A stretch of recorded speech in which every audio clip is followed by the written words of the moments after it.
Hello friends, welcome back to my channel. இன்னைக்கு வந்துட்டு last week Sunday எங்கள் வீட்டில் ஸ்பெஷல் லஞ்ச் வீடியோ தாங்க ஷேர் பண்ண போகிறேன். வாங்க வீடியோக்குள்ளே போகலாம். இப்போ மணி ஒரு 11 மணிக்கிட்ட இருக்குங்க. லஞ்ச் பண்ணுறதுக்கு ஸ்டார்ட் பண்ணியாச்சு. சண்டே லாக்டவுனுங்கிறதுனால முன்னத்தினாலே முழு கோழி வாங்கி வச்சுருந்தோம். இப்போ தான் கட் பண்ணி க்ளீன் பண்ணி வச்சுருக்கோம். இப்போ எல்லாத்தையுமே ஒரு மீடியம் சைஸ் பீஸாக கட் பண்ணியாச்சுங்க. லெக் பீஸ் மட்டும் நான் இன்றைக்கி தந்தூரி ஸ்டைலில் பண்ணலான்ட்டு இருக்கேன். ஸோ அதனால் லெக் பீஸ் மட்டும் தனியாக கட் பண்ணியாச்சு. இப்போ இது எல்லாமே மஞ்சள் தூள் போட்டு நல்லா கழுவி எடுத்துக்கலாம். ஃபஸ்ட்டு நான் லெக் பீஸை மேரினேட் பண்ணி வச்சிட போகிறேன். அது 1 மணி நேரமாவது அந்த மசாலாவில் ஊறினா தான் நல்லாயிருக்கும். ஸோ இப்போ ஃபஸ்ட்டு நான் மேரினேட் பண்ணி வச்சிட போகிறேன். லெக் பீஸில் பார்த்தீங்கன்னா இந்த மாதிரி லைட்டாக கீத்து போட்டு வச்சுக்கோங்க. இப்போ மசாலா எல்லாமே உள்ளே நல்லா இறங்கும். ஸோ இன்றைக்கி நான் 2 லெக் பீஸ் எடுத்திருக்கேன். ஃபஸ்ட்டு இதில் வந்து 1.5 ஸ்பூன் அளவுக்கு இஞ்சி பூண்டு பேஸ்ட்டு சேர்த்திக்கிறேன். அடுத்து மசாலா எல்லாமே சேர்த்திக்கலாம். 1.5 ஸ்பூன் அளவுக்கு மிளகாய் தூள் சேர்த்திக்கலாம். அடுத்து 1 ஸ்பூன் அளவுக்கு கரம் மசாலா, 1/2 டீஸ்பூன் அளவுக்கு பெப்பர் தூள், 1/2 டீஸ்பூன் அளவுக்கு சீரகத்தூள் சேர்த்திக்கலாம். கடைசியாக இதில் 1 ஸ்பூன் அளவுக்கு மல்லித்தூள் சேர்த்திக்கலாம். மசாலா எல்லாமே உள்ளே சேர்த்துனதுக்கப்புறமா அடுத்து இதில் 1/2 லெமன் வந்துட்டு நல்லா புளிஞ்சு அதோட ஜூஸை உள்ளே சேர்த்திக்கலாம்.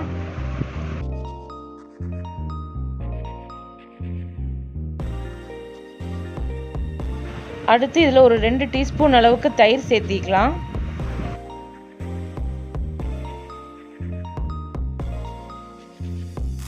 அடுத்தது இதில் வந்து 2 ஸ்பூன் அளவுக்கு ஃப்ரெஷ் க்ரீம் சேர்த்திக்கலாம். இது இருந்தால் சேர்த்திக்கலாங்க, இல்லைனாலும் டேஸ்ட் ஒன்றும் பெரிய டிஃப்ரென்ஸ் வராது.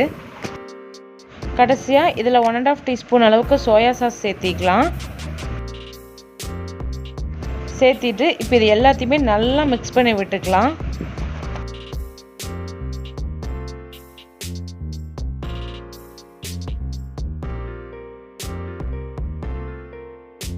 இந்த மசாலா எல்லாமே நல்லா மிக்ஸ் பண்ணதுக்கப்புறமா இதில் 2 ஸ்பூன் அளவுக்கு கார்ன்ஃப்ளவர் சேர்த்திட்டு மறுபடியும் இதை நல்லா மிக்ஸ் பண்ணி விட்டுக்கலாம். இப்போ மசாலா எல்லாமே நல்லா ஒட்டிக்கும் அந்த லெக் பீஸில். அதுக்காக மெயின் டிஷ்ஷான உப்பு போடுறதுக்கு மறந்துட்டேங்க. இப்போ உப்பு போட்டுட்டு நல்லா ஒரு தடவை மிக்ஸ் பண்ணி விட்டுக்கலாம்.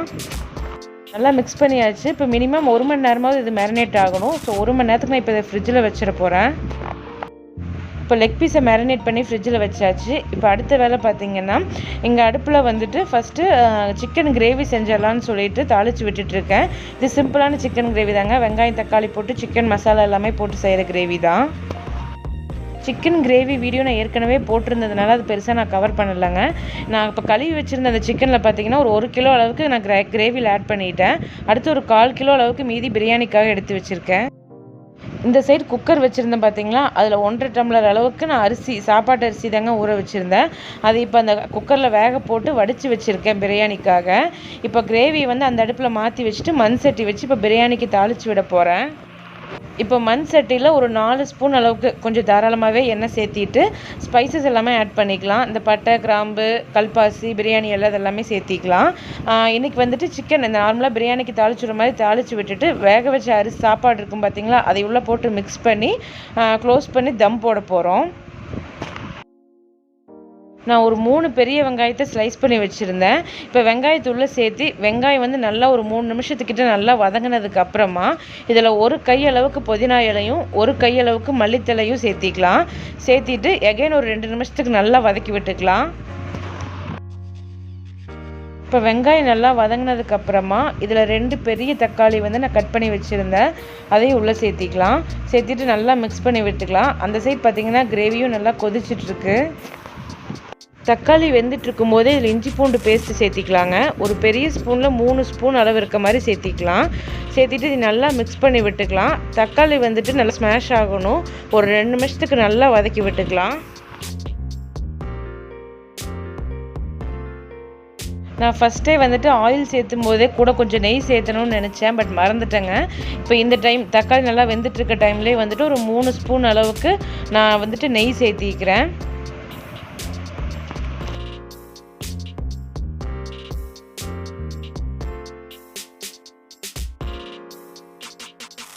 இப்போ தக்காளி நல்லா வெந்ததுக்கப்புறமா இதில் மசாலா ஆட் பண்ணிக்கலாங்க. 1 ஸ்பூன் அளவுக்கு மிளகாய் தூள் சேர்த்திக்கலாம்.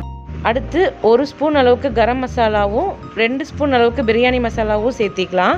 நான் சொல்கிற மெஷர்மெண்ட் வந்து கரெக்டாக தாங்க இருக்கும். ஏன்னா நான் எக்ஸாக்டாக ஸ்பூன் மெஷர்மெண்ட் பண்ணிகிட்டு இருந்தால் செய்கிறதுக்கு கொஞ்சம் லேட் ஆகும். அதனால தான் இப்படி சொல்லிகிட்டு இருக்கேன். கடைசியாக இதில் 1.5 ஸ்பூன் அளவுக்கு மல்லித்தூள் சேர்த்திக்கலாம். இப்போ இதில் 1/2 டீஸ்பூன் அளவுக்கு சீரகத்தூள் சேர்த்திக்கலாம். அவ்வளோதான், மசாலா ஐட்டம் அவ்வளோதாங்க. கடைசியாக இதில் பார்த்தீங்கன்னா ஒரு 3லேருந்து 4 ஸ்பூன் அளவுக்கு தயிர் சேர்த்திக்கலாம். தயிர் சேர்த்திட்டு இது நல்லா மிக்ஸ் பண்ணி விட்டுக்கலாம்.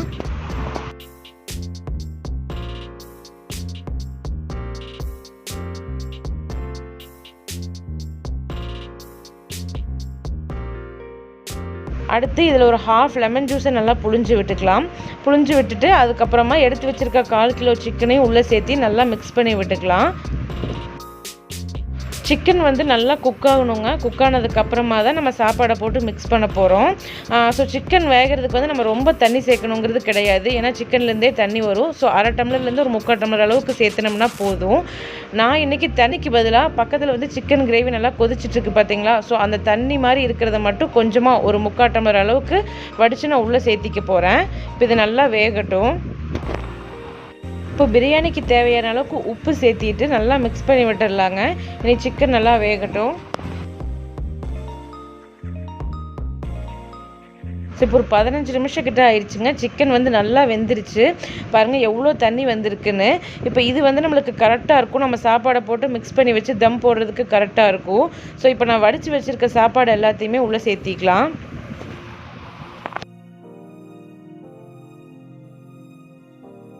சாப்பாடு எல்லாத்தையுமே உள்ளே சேர்த்திட்டு நல்லா மிக்ஸ் பண்ணி விட்டுக்கலாம்.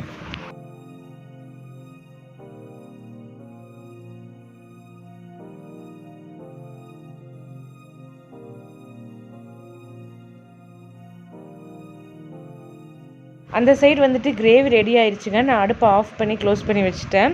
இப்போ இங்கே பிரியாணிக்கு பார்த்தீங்கன்னா நல்லா மிக்ஸ் பண்ணதுக்கப்புறம் மேலே கொஞ்சம் புதினா இலை சேர்த்திட்டு ஒரு 3லேருந்து 4 ஸ்பூன் அளவுக்கு நெய் சேர்த்திட்டு மேலே தட்டு போட்டு டைட்டாக க்ளோஸ் பண்ணி மேலே ஒரு வெயிட் வச்சிடலாம். ஒரு 10 நிமிஷத்துக்கு அடுப்பு சிம்மில் இருக்கட்டும். பிரியாணிக்கு தம் போட்டு வச்சுட்டு இந்த சைட் ஸ்டாண்டில் பார்த்தீங்கன்னா அலுமினியம் ஃபாயில் ரேப் பண்ணி வச்சுருக்கேன். அந்த ஸ்டாண்டில் வந்து நம்ம மேரினேட் பண்ணி வச்சுருக்க லெக் பீஸை எடுத்து வச்சுட்டேன். இப்போ 1 மணி நேரத்துலேயே பார்த்தீங்கன்னா ஓரளவுக்கு நல்லா மேரினேட் ஆகிருச்சு. இதுக்கு மேலே வந்து ஒரு ஸ்பூன் அளவுக்கு நெய் சேர்த்திக்கலாம். நெய்யுக்கு பதிலாக நம்ம ஆயில் கூட சேர்த்திக்கலாம். இப்போ ஒரு சைடு வந்துட்டு ஃபஸ்ட்டு நம்ம 10 நிமிஷத்துக்கு கிரில் மோடில் செட் பண்ணியிருக்கேன். தந்தூரிக்கு வந்துட்டு சைட் டிஷ்ஷாக கொஞ்சமாக mayonnaise செய்யலான்னு தோணுச்சு. அதனால் ஒரு மிக்ஸி ஜாரில் ஒரு முட்டையை உடச்சி உள்ள சேர்த்திக்கிறேன்.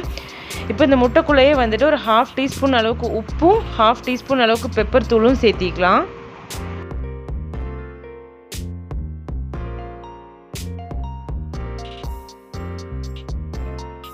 இப்போ அடுத்து பார்த்தீங்கன்னா இதில் 1 ஸ்பூன் அளவுக்கு நான் கடுகு வந்துட்டு நல்லா இடித்து பவுடர் பண்ணி வச்சுருக்கேன்.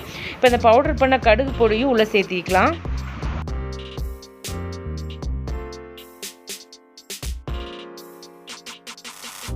அடுத்து இதில் 1 பல்லு பூண்டு சேர்த்திக்கலாம். சேர்த்திட்டு கடைசியாக இதில் பார்த்தீங்கன்னா 1 ஸ்பூன் அளவுக்கு நான் வினிகர் சேர்த்திக்கிறேன். வினிகர் இல்லைன்னா 1 ஸ்பூன் அளவுக்கு லெமன் ஜூஸ் சேர்த்திக்கலாம்.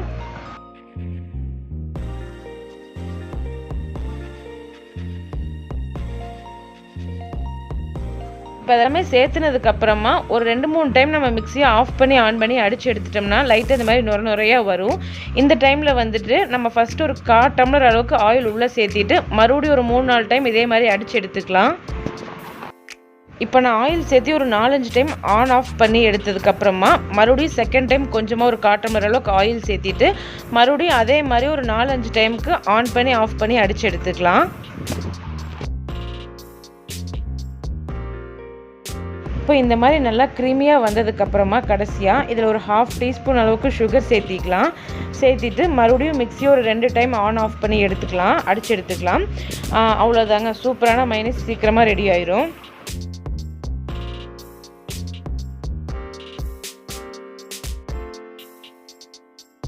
mayonnaise வந்து சூப்பராக க்ரீமியாக ரெடி ஆயிடுச்சு. இப்போ இதை பவுலுக்கு மாற்றுறதுக்கு முன்னாடி நம்ம தந்தூரியை ஓவனில் வச்சு ஒரு 10 நிமிஷம் ஆச்சு.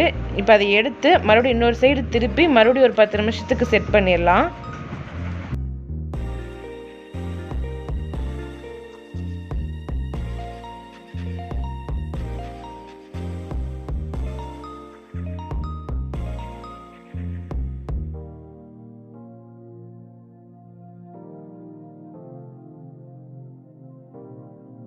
ஸோ தந்தூரிக்கு சைட் டிஷ்ஷாக சூப்பர் க்ரீமியான mayonnaise வந்து ஈஸியாக ரெடி பண்ணியாச்சு. ஸோ ஸோ டோட்டலாக 2 சைடும் சேர்ந்து 20 நிமிஷத்துக்கு அப்புறமா சூப்பரான தந்தூரியும் ரெடி ஆயிடுச்சு.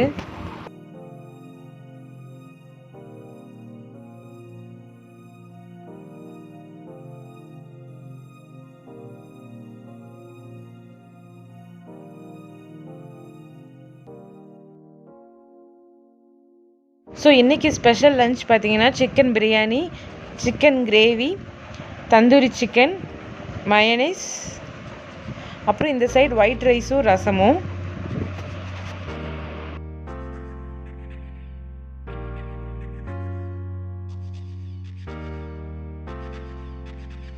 இப்போ ஃபுல்லாக சாப்பிட்டதுக்கப்புறமா ஒரு ஈஸியான டெசர்ட் தாங்க செய்ய போகிறேன். அதுக்காக ஒரு பேனில் ஒரு 4 ஸ்பூன் அளவுக்கு சுகர் சேர்த்திட்டு 1/4 டம்ளர் அளவுக்கு தண்ணி சேர்த்திக்கலாம். சுகர் நல்லா கொதித்து ப்ரௌன் கலராக மாற வரைக்கும் விட்டுடலாம். சுகர் வந்துட்டு லைட்டாக ப்ரௌன் கலராக மாறினதுமே அடுப்பை நல்லா சிம்ல வச்சு உடனே 2 ஸ்பூன் அளவுக்கு பட்டரை வந்து உள்ளே சேர்த்திக்கோங்க. நான் பண்ண ஒரு மிஸ்டேக் என்னென்னா, ஒரு 2 நிமிஷத்துக்கு நல்லா கருகவே விட்டுட்டேன். அதனால கொஞ்சம் கசப்படிச்ச மாதிரி இருந்துச்சு. ஸோ ப்ரௌன் கலராக மாறினதுமே உள்ளே பட்டரை சேர்த்தி அந்த பட்டர் உருகிற வரைக்கும் ஒரு 10 செகண்டுக்கு நல்லா மிக்ஸ் பண்ணி விட்டுக்கோங்க. இப்போ பட்டர் மெல்ட் ஆன உடனே இதில் வந்துட்டு ஒரு 3 ஸ்பூன் அளவுக்கு நான் விப்பிங் க்ரீம் சேர்த்திக்கிறேன். நான் ஏற்கனவே பவுலில் வந்துட்டு கொஞ்சமாக விப்பிங் க்ரீமை நல்லா ஸ்டிஃப் பீக் வர மாதிரி பீட் பண்ணி ஃப்ரிட்ஜுக்குள்ளே வச்சுருந்தேன். இப்போ அதில் வந்து ஒரு 3 ஸ்பூன் அளவுக்கு உள்ளே சேர்த்திட்டு மிக்ஸ் பண்ணிவிட்டு நம்ம அடுப்பு ஆஃப் பண்ணி இறக்கிடலாம். நம்ம மிக்ஸ் பண்ணி முடியும் போதே பார்த்தீங்கன்னா நம்ம சாக்லேட்டை மெல்ட் பண்ணால் எப்படி இருக்கும் அந்த மாதிரி ஒரு திக்கான கன்சிஸ்டன்சியில் இருக்கும்.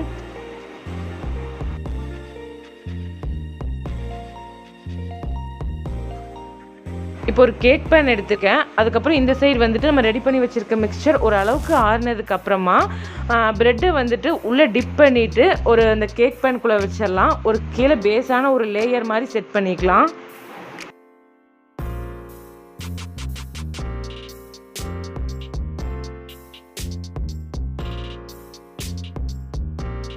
இப்போ பேஸ் வந்து ரெடி பண்ணியாச்சு. ப்ரெட்டை வந்து அந்த சிரப்பில் டிப் பண்ணி கொஞ்சம் பேனுக்கு ஈவனாக ஸ்ப்ரெட் பண்ணி விட்டுட்டேன்.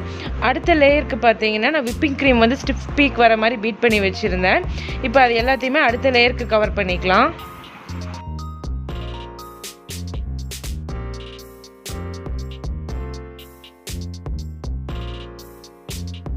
இப்போ இதுக்கு மேலே லாஸ்ட் ஒரு லேயர் வரப்போகுது. அது ரெடி பண்ணுற வரைக்கும் இதை நான் ஃப்ரிட்ஜில் வச்சிட போகிறேன்.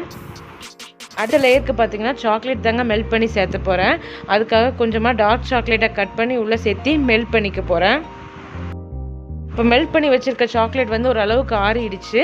இப்போ பேனை வந்து ஃப்ரிட்ஜுக்குள்ளேருந்து வெளியே எடுத்துகிட்டு நம்ம மெல்ட் பண்ணி வச்சுருக்க சாக்லேட்டை வந்து ஊற்றிடலாம். அதுக்கு மேலே இன்னொரு லேயராக ஊற்றிட்டு நல்லா ஈவனாக ஸ்ப்ரெட் பண்ணி விட்டுக்கலாம். இப்போ ஃபுல்லாக ஸ்ப்ரெட் பண்ணியாச்சு. இப்போ இந்த பேனை எடுத்து நான் ஒரு மணி நேரத்துக்கு ஃப்ரீசரில் வச்சிட போகிறேன். நம்ம ரெடி பண்ண உடனே சாப்பிட்ற மாதிரி இருந்தால் மினிமம் 1/2 ஹவர்லேருந்து 1 ஹவர் வரைக்கும் ஃப்ரீசரில் வச்சா போதும். இல்லை முன்னத்தினாலே ரெடி பண்ணுற மாதிரி இருந்தால் மினிமம் 8 ஹவர்ஸ் ஃப்ரிட்ஜில் வச்சோம்னா போதும், கரெக்டாக செட் ஆயிரும்.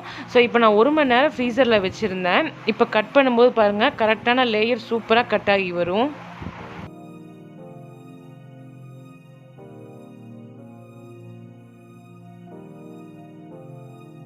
ஸோ இந்த டெசர்ட் ரொம்ப ஈஸியும் கூட, டேஸ்ட் ரொம்ப சூப்பராக இருந்துச்சு. இதில் மெயின் வந்துட்டு சர்க்கரை நான் கொஞ்சம் கருக விட்டுட்டேன். பட் கருக விடாமல் லைட்டாக ப்ரௌனாக மாறினதுமே நம்ம பட்டரும் விப்பிங் க்ரீமும் சேர்த்து அடுப்பு ஆஃப் பண்ணிட்டோம்னா சூப்பராக இருக்கும். ஸோ இதுவே வந்துட்டு நம்ம ப்ரெட்டோடு சேர்ந்து சாப்பிடும்போது செம டேஸ்ட்டாக இருந்துச்சு.